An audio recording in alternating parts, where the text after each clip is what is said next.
Lição número 863. Bismillah wa salatu wa salam ala rasulillahi sallallahu alaihi wa sallam wa ala alihi wa ashabihi ajma'in, amma ba'd.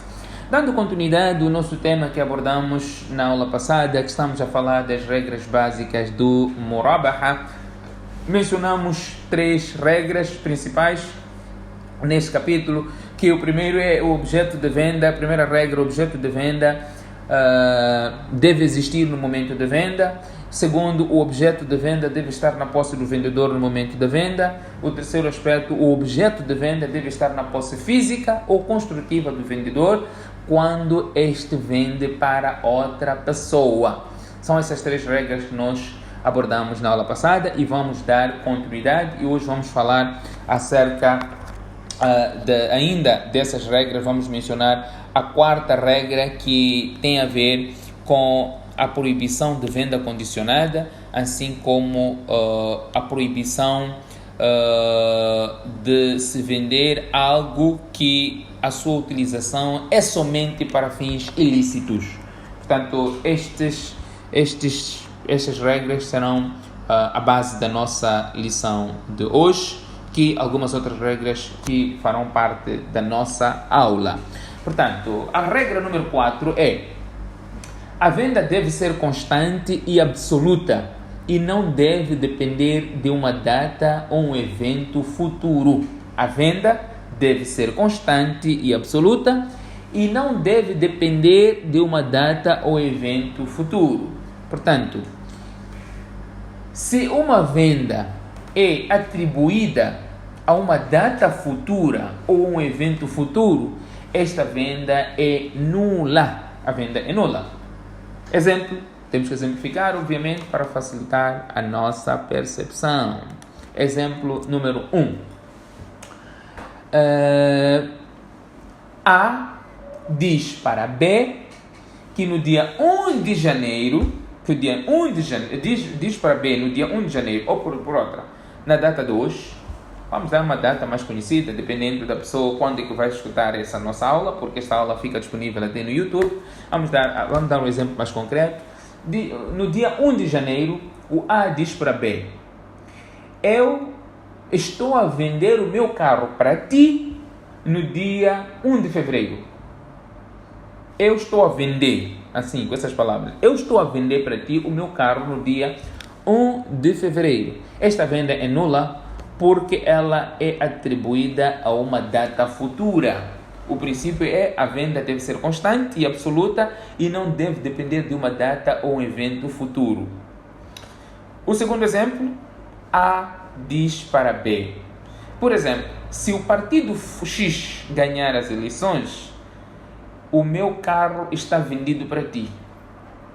Se o partido X ganha as eleições, o meu carro está vendido para ti. Esta venda é nula, porque esta venda depende de um evento futuro. Portanto, a venda deve ser algo que não é condicionada, não é, a uma data, um evento futuro. Esta era a 4ª regra que nós tínhamos a apresentar. A 5ª regra: o objeto de venda não deve ser uma coisa que não é usada excepto para um fim ilícito. Como, por exemplo, o objeto de venda não pode ser carne de porco, não pode ser vinho, não pode ser haram, não pode ser uma pessoa. Você não pode vender uma pessoa. A pessoa não se vende, a não ser que seja um escravo. A pessoa livre você não pode vender. Right? Não pode vender carne, por exemplo, haram, porque é ilícito. Portanto, a carne de porco você não pode vender, porque o fim disso é somente um fim ilícito. Vinho, o fim é ilícito, é proibido. Alguns dizem: olha, o fim é ilícito porque uso como um medicamento. O médico aconselhou para eu dormir, tenho que tomar um copo de vinho. É haram, não há cura no ilícito. Portanto, o objeto da venda não deve ser uma coisa que não é usada exceto para um fim ilícito. Esta é a 5ª regra da nossa lição. E ainda continuando com a 6ª regra, vamos falar que o objeto da venda deve ser especificamente conhecido e identificado pelo comprador.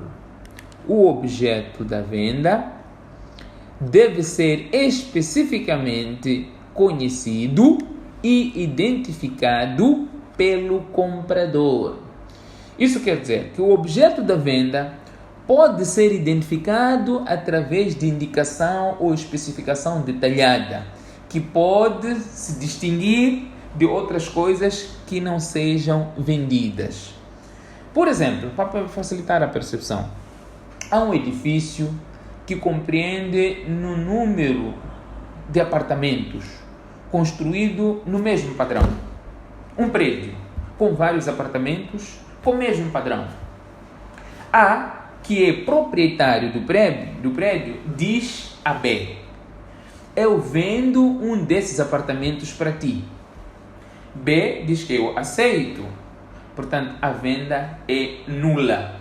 Por que a venda é nula? Porque não está especificado qual é o apartamento. No primeiro andar, no segundo andar, no terceiro, à esquerda, à direita, não está especificada.